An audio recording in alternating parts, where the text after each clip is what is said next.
Vadakara educational cooperative society വിദ്യാർത്ഥികൾക്കായി career guidance class നടത്തി. Vadakara town ഹാളിൽ നടന്ന പരിപാടി ഷാഫി പറമ്പിൽ MP ഓൺലൈനായി ഉദ്ഘാടനം ചെയ്തു.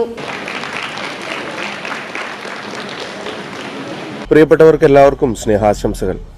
ഇത് നേരിട്ട് വന്ന് നിങ്ങളോട് സംസാരിക്കണം, കാണണം. നമ്മുടെ വടകര എഡ്യൂക്കേഷൻ സൊസൈറ്റിയുടെ പ്രവർത്തനങ്ങളെ സംബന്ധിച്ച് ഇപ്പം നടക്കുന്ന കരിയർ ഗൈഡൻസിനെ സംബന്ധിച്ചൊക്കെ അവിടെ വന്ന് സംസാരിക്കണം, പ്രോഗ്രാം ഉദ്ഘാടനം ചെയ്യണമെന്നൊക്കെ ആഗ്രഹിച്ചതാണ്. പക്ഷേ വളരെ അവിചാരിതമായി പാർട്ടിയുടെ കേരളത്തിലെ വർക്കിംഗ് പ്രസിഡൻ്റായിട്ടുള്ള ഉത്തരവാദിത്വം ഏറ്റുവാങ്ങാനുള്ള നിയോഗം ലഭിച്ചു. അതിനെ സംബന്ധിച്ചുള്ള മീറ്റിങ്ങിന് ആദ്യം തിരുവനന്തപുരത്ത് പോയി പെട്ടെന്നായിരുന്നു ഡൽഹിയിലേക്കുള്ള കോൾ വന്നത്. ഇപ്പം ഞങ്ങൾ ഡൽഹിയിലാണുള്ളത്. അതുകൊണ്ട് മാത്രമാണ് നേരിട്ട് എത്താൻ കഴിയാതെ പോയത്. എന്തെങ്കിലും ബുദ്ധിമുട്ടുകൾ ഉണ്ടായിട്ടുണ്ടെങ്കിൽ ക്ഷമിക്കണം. നേരിട്ടുള്ള ആശംസയായിട്ട് കണക്കാക്കണം. നിങ്ങൾക്ക് എല്ലാവരുടെയും അനുമതിയോടെ ഈ നല്ല ഉദ്യമത്തിന് എല്ലാവിധ സ്നേഹഭാവങ്ങളും ചേർന്ന് ഔപചാരികമായ ഉദ്ഘാടനം നടത്തിയതായി നിർവഹിക്കുന്നു.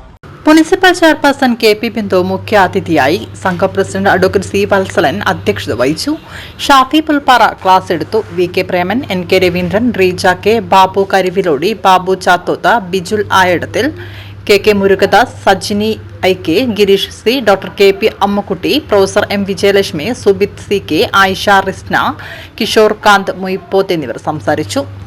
അഭിമാനവും സന്തോഷവും കൊണ്ട് നമ്മളെല്ലാമുള്ള വേദിയിലേക്ക് കാര്യങ്ങൾ കൂടുതൽ പറഞ്ഞു പോകണമെന്ന് തോന്നിയതുകൊണ്ട്, പക്ഷേ പറയാനുള്ള പ്രയാസം കാരണം അതൊന്ന് ചുരുക്കി വെച്ചതാണ്. ഏതായാലും നമുക്കറിയാം, സഹകരണ മേഖലയിൽ ഇന്ന് ഏകദേശവും പ്രവർത്തിക്കുന്നത് ബാങ്കിങ് മേഖല എന്നുള്ള രീതിയിലേക്കാണ്. ആ ബാങ്കിങ് മേഖലയിലേക്ക് പ്രവർത്തിച്ച സഹകരണ പ്രസ്ഥാനം ഇന്ന് ബാങ്കിങ് മേഖലയിൽ വ്യത്യസ്തമായിട്ടും നൂതനമായിട്ടുമുള്ള ഒരുപാട് പദ്ധതികളുമായിട്ട് മുമ്പോട്ടേക്ക് പോയിക്കൊണ്ടിരിക്കുകയാണ്.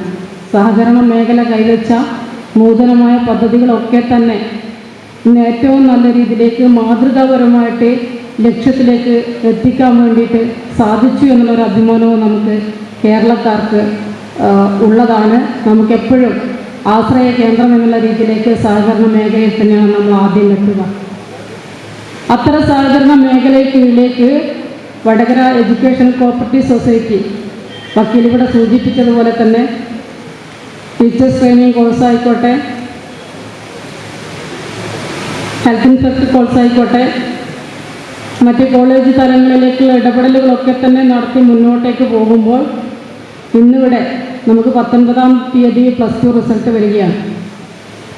ഈ +2 പരീക്ഷ എഴുതാൻ നിങ്ങൾക്ക് സ്കൂളിൽ നിന്ന് കിട്ടുന്നതിനേക്കാൾ അപ്പുറത്തേക്ക് പരീക്ഷ അടുത്ത സമയത്ത് പല രീതിയിലേക്കുള്ള പല ആളുകളുടെയും മോട്ടിവേഷൻ ക്ലാസ്സൊക്കെ തന്നെ ഉൾക്കൊണ്ടുകൊണ്ട് എക്സാമിനെ അഭിമുഖീകരിച്ച ആളുകളാണ്. ഒരുപക്ഷെ നിങ്ങൾക്ക് നല്ല ബോധ്യമുണ്ടായിരിക്കും, ഇനി റിസൾട്ട് വന്നതിന് ശേഷം എഡ്യൂക്കേഷൻ കോഓപ്പറേറ്റീവ് സൊസൈറ്റി വക്കീലിവിടെ സൂചിപ്പിച്ചതുപോലെ തന്നെ ടീച്ചേഴ്സ് ട്രെയിനിങ് കോഴ്സ് ആയിക്കോട്ടെ, ഹെൽത്ത് ഇൻസ്പെക്ടർ കോഴ്സ് ആയിക്കോട്ടെ, മറ്റ് കോളേജ് തലങ്ങളിലേക്കുള്ള ഇടപെടലുകളൊക്കെ തന്നെ നടത്തി മുന്നോട്ടേക്ക് പോകുമ്പോൾ ഇന്നിവിടെ നമുക്ക് 19-ാം തീയതി +2 റിസൾട്ട് വരികയാണ്.